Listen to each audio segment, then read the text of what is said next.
Hello. Are we doing this? You can do this.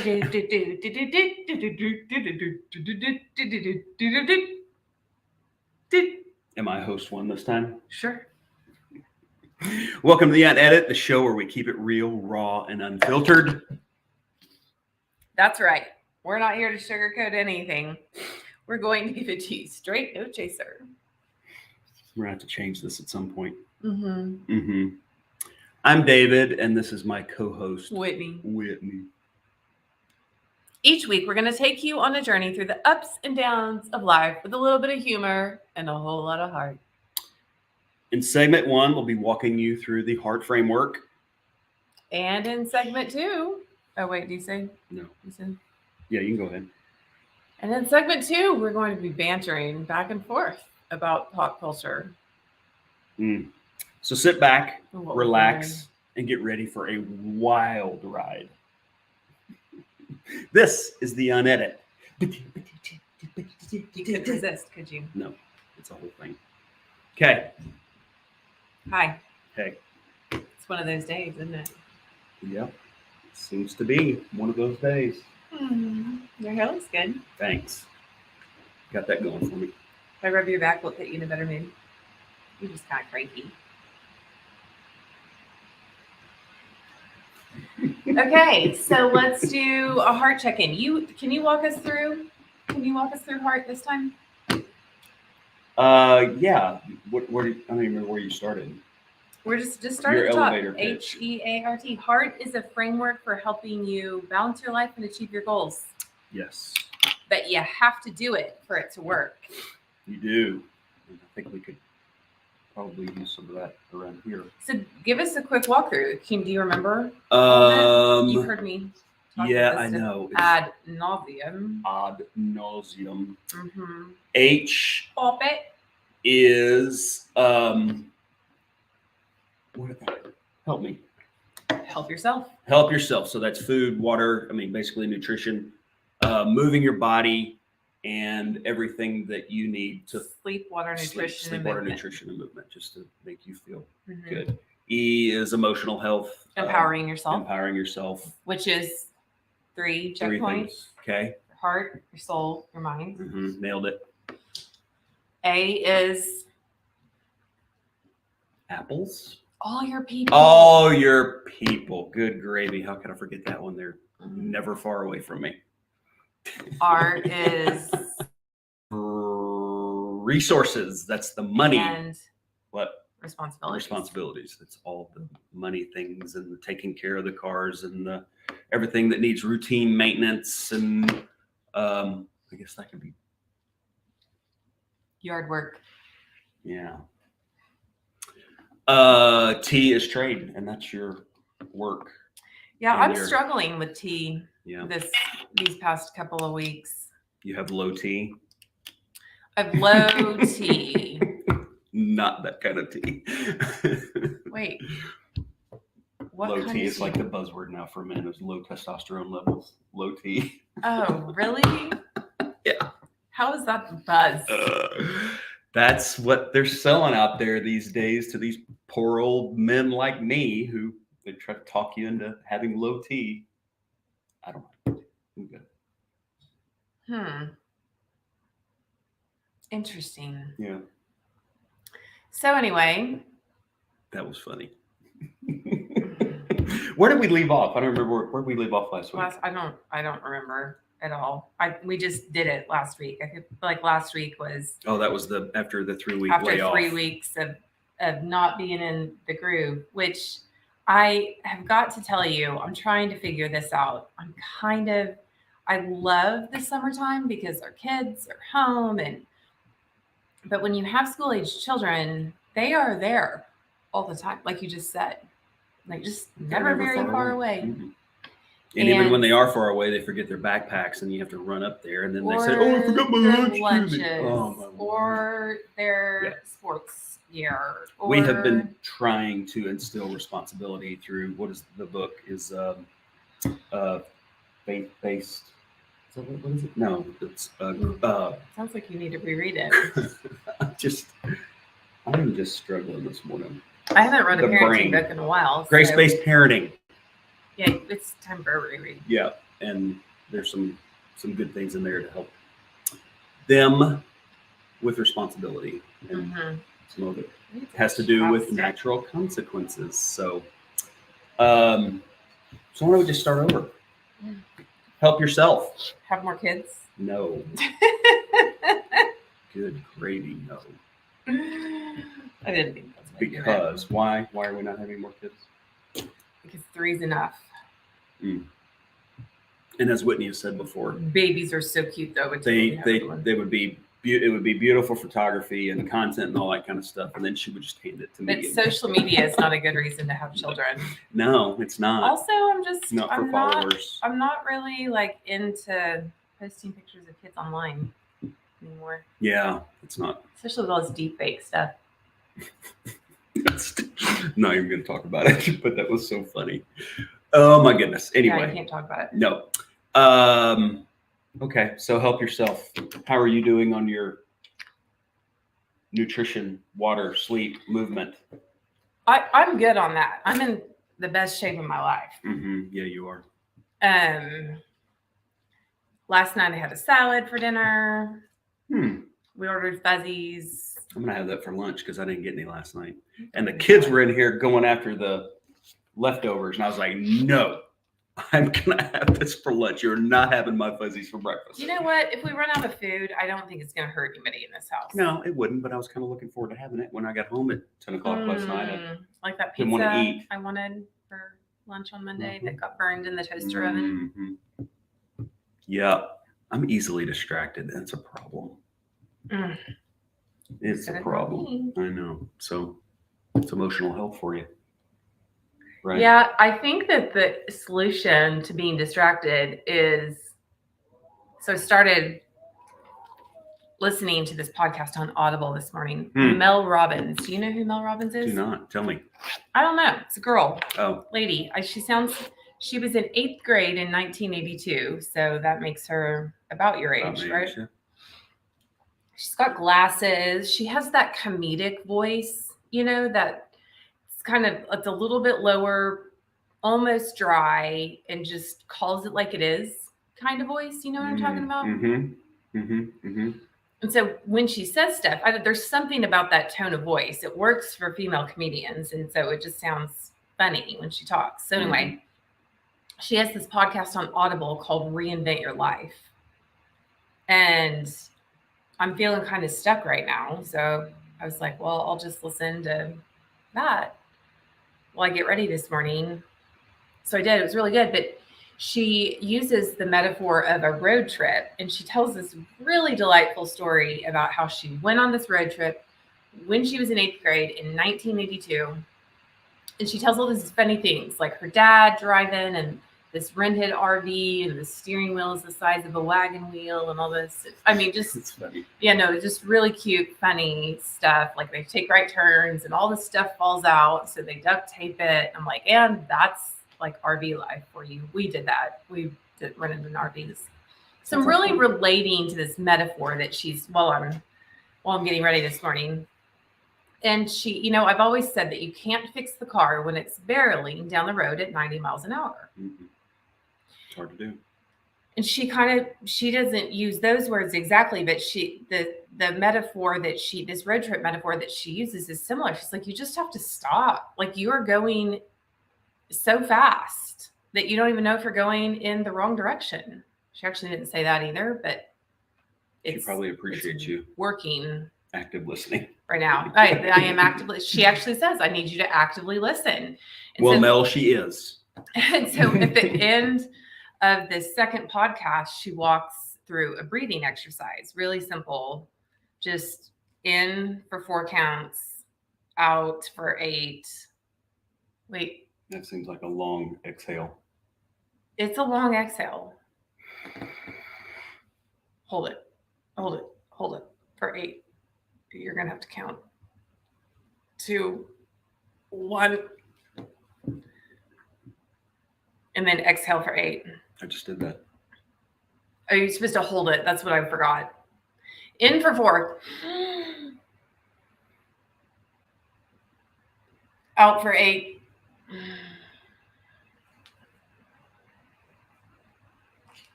I forgot the hold it part again.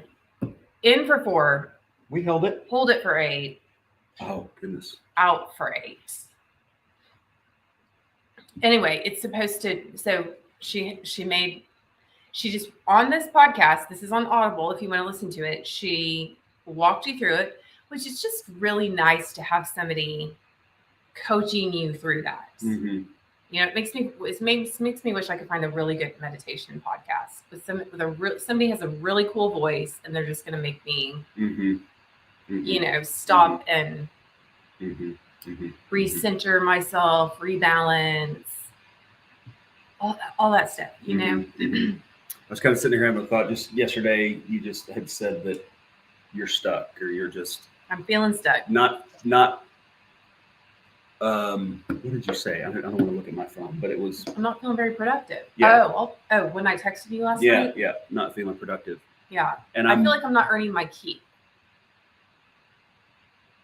So that kind of it brought out two things. The first thing that I wanted to do was encourage you, which I hope I did, and then start throwing out ideas. That's, you know, or just say, okay. Yeah, you did. I think my next move would be, how do I keep encouraging you?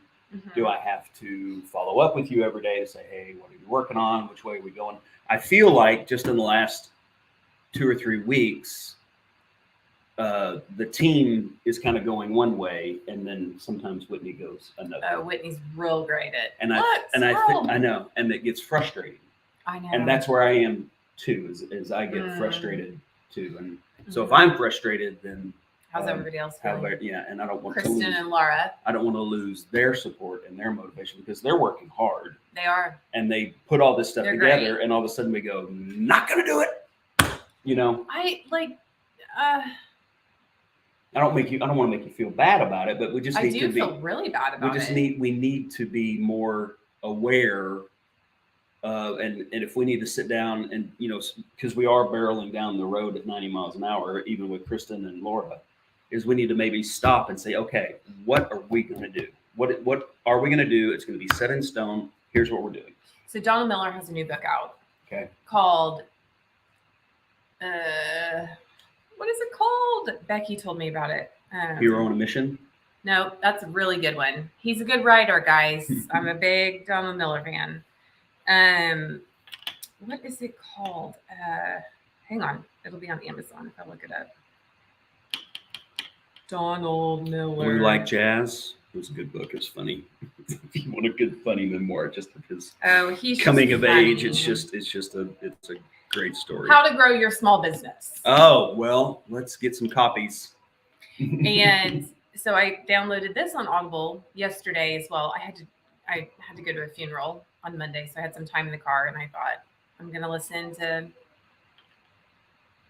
I wasn't going to pull over. I was barreling down the road to go to this family event. And anyway, he talks about leadership in the first section. He gives you 6 parts, 6 different frameworks. You can register online. And so I started, when I stopped, I did write a few things down about a mission statement. And I made me realize we don't really have a very clear mission statement for the business. So I do have a few things written that we can discuss about that. Okay. That was your takeaway? We should do a mission statement? That was, that's as far as I got in the book. And then I stopped. And I was going to listen to it again this morning, but the Mel Robbins thing popped up, and I was like, that sounds good too. Squirrel. So there you go. Sorry. A morning in the life of Whitney. It is. Squirrel chasing. It is. It's just not, it's really hard to control. It's all a mindset thing. Mm-hmm. Okay. I feel like we're good on that. Let's move to segment 2. Quit talking about that. What? Nothing. Do we need to talk about it some more? No, I don't think so. I mean, if I need to talk about it some more, I will talk about it some more. No. I think it would be worth having a conversation with everybody about it. Kristen and Laura. Laura. You're being talked about right now. I don't know if you're watching this, guys. I'm sure they will Laura's watch on it. vacation, so she's not. She's watching at the it. beach, so I hope she's not watching this. I do. No, she's not. I know she's having a ball. Well, let's go, pop culture girl. I feel like we need transition music. It's the same song every time. It's like a combination of every 50s song ever made. It's funny. The horn section. Man, I had a thought of something that was going on that would be fun to talk about, and I can't remember because we got all serious there for a minute. I pop culture is not. I mean, we can talk about tech. Okay. There's a new browser Oh, that I'm really, really liking. So I read an interesting article this week it was on the blog of this company. So the name of the company that has developed the new browser is the browser company. Yeah. The browser is called ARC. ARC. ARC. It's waitlisted right now, but I got mine. because I sent it to you. Because when you get an invite, I think you get a certain number of invites or something like that. Got it. It's kind of a brilliant way to get it out there. Yeah. And not have a million people downloading it at one time. Yeah. Anyway. So sustainable growth. I like it. I've always liked it. Okay. So anyway, the browser is, instead of having all this stuff, have you used it? A little bit. Okay. Instead of having all the stuff across the top of your screen, it puts it in a sidebar. And I read a very interesting blog post on their blog this week about, did you read it? I sent it to you. Yeah. Probably not. About how we are nearing the end of the age of apps, which I did read that. Is something I feel like when I get on my phone and I look at, I mean, this is my home screen, you know. It's and if I'm waking up in the morning and I'm terrible about chasing squirrels, as previously discussed, and I'm like, what am I going to do today? I have no less than how many options on this one screen? A couple hundred. 4 times 6 is 24, and then but a lot of these are the little thing where they fit more than one app into it. So that's another average 6 per. Anyway, it's too many options. And I feel that. I mean, that is a distraction. So I have overwhelming too. Yeah, I have too many choices. Yeah, I have another thing to say, but I'll let you comment on that before I keep talking. No, I'm good. Well, I have a friend that says you don't answer your text messages, and it's sometimes I don't. When I do, but I keep my text messages off during the day. I have focus mode set on work, but that's kind of wonky because I use text for work a lot, so then I have to go let certain text messages come through during the day so that I'm actually notified. But I feel like in terms of software development, people are trying to, like tech companies, Apple, GAFM, which is, I talked about this last week, Google, Apple, Facebook, Amazon, and Microsoft. Interesting. They're the 5 big ones.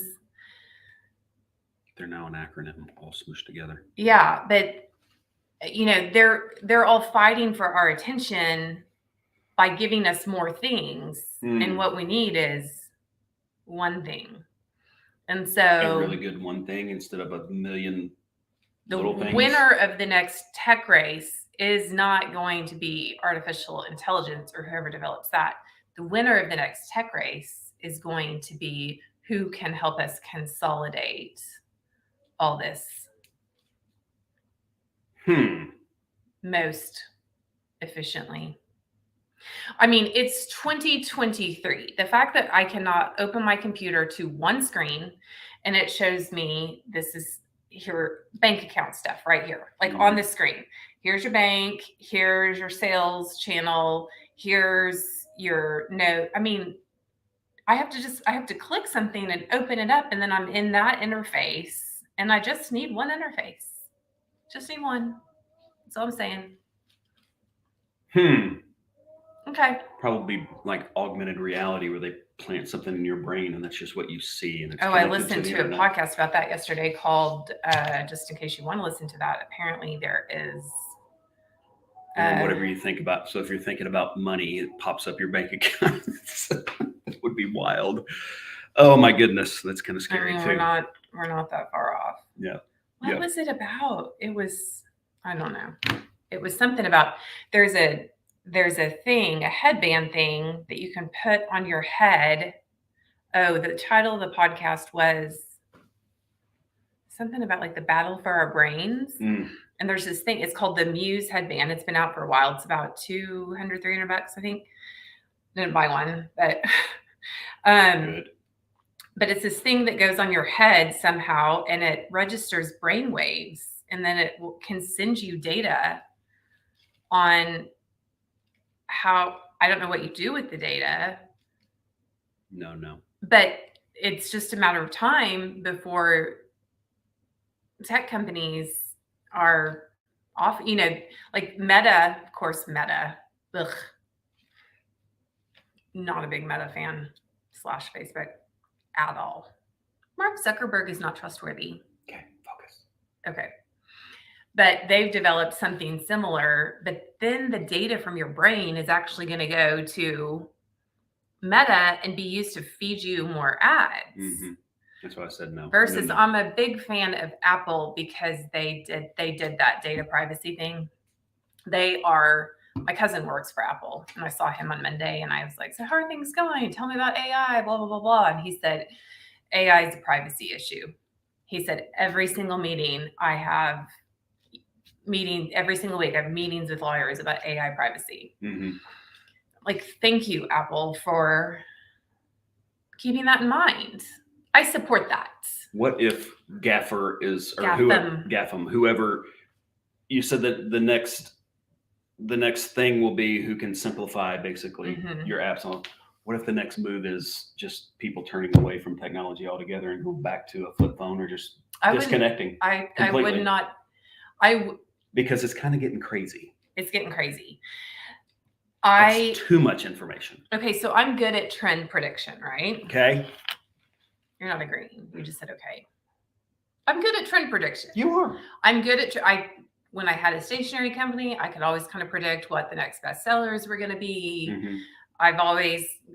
I'll see something and it won't sit well with me, and I'll call it, and I'm usually right. I'm really good at. You're laughing because one time there was this con man that there was a Dateline episode about, and about 2 weeks before everybody in our neighborhood found out about it, that he was living among us, I was like, there's something off with that guy. Also, FYI, it's not this current neighborhood, it was a past neighborhood. Mm-hmm. And it came out, and I was like, I told you I didn't know there was a Dateline episode about him, but that all started, I don't want to get off on another squirrel tangent, but yeah. That all started with you were sleuthing him a little bit, right? To figure out what was going on. No, and there was nothing out there. It was one day at church. It was the hot dog thing. It was the hot dog thing in the hot tub. That's what started the whole thing. And I was like, this guy is flipped nuts. out because kids were eating hot dogs in a hot tub. It's like, dude, which I'm not saying children should take. But you don't flip out on Meta Facebook He did. He kind of on a flipped out community on board Facebook. that you really don't even belong to for that. And I was like, there's something off about that guy. That was just very strange. And I strange. said it to a couple of people. They were like, what do you mean? I was like, I don't know, but mark my words, there's something off. 2 weeks later, somebody's like, oh my gosh, I was watching Dateline and it's that guy. And it was. It was that guy. It was that guy. He got fired. And kicked out of town. Anyway, here's the lesson we learned from that. Google somebody before you hire them. Yeah, no kidding. And kids. Very simple.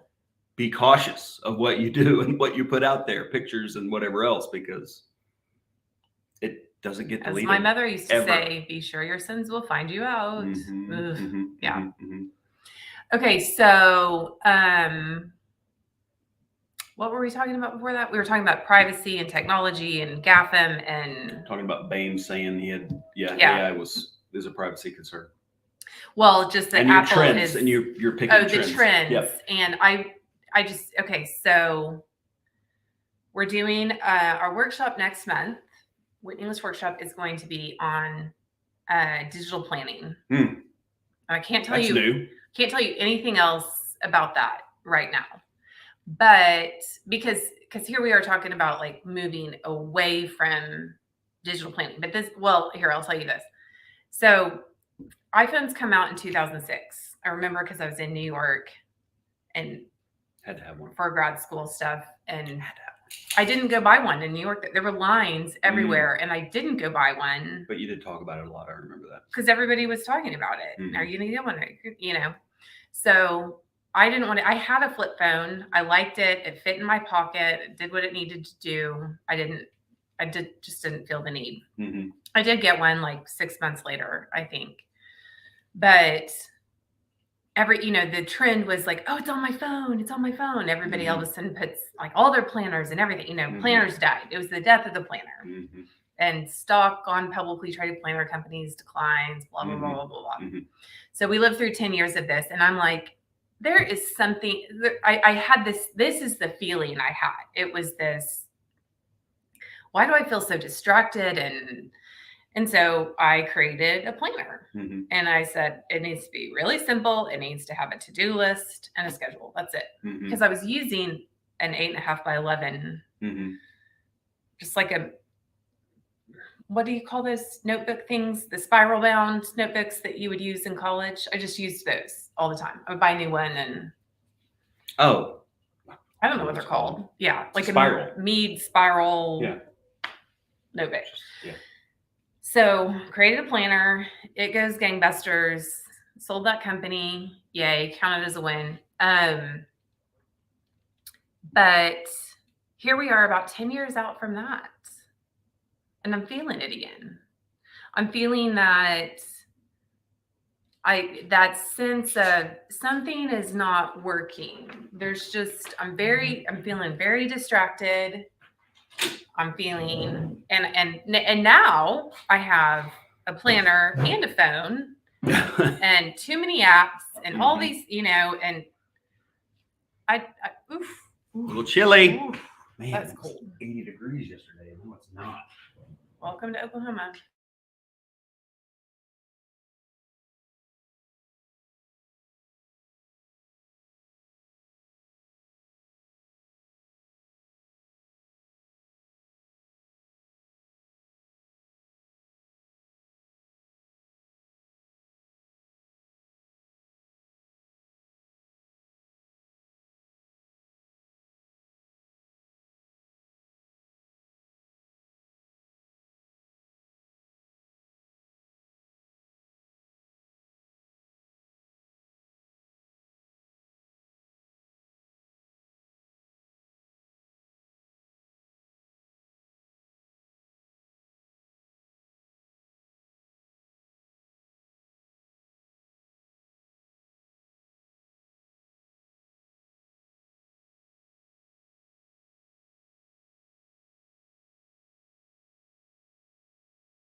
Oh, maybe we never stopped. I have no idea. So we'll have to go see. But anyway, we're at 13. Time to wrap it up. Yeah. That was, we thought we had a little laptop snafu, but. Well, we did. It quit streaming, but it I don't didn't know. quit recording, probably. I don't know. We'll find out. Yeah. So anyway, this is the closing thing. I feel very off our game. Technology, guys. I know, sitting there having a conversation about technology. Word. And that happens. And that's a wrap for this week's episode of the Unedit. Thanks for tuning in and sticking with us through all the laughs, tears, and unedited moments. Remember, life is messy, but it's also beautiful. So don't be afraid to embrace chaos and go after your dreams. We'll be back next week with more heart, more banter, and more unedited moments. Until then, stay true to yourself, stay authentic, and stay unedited. See you next week.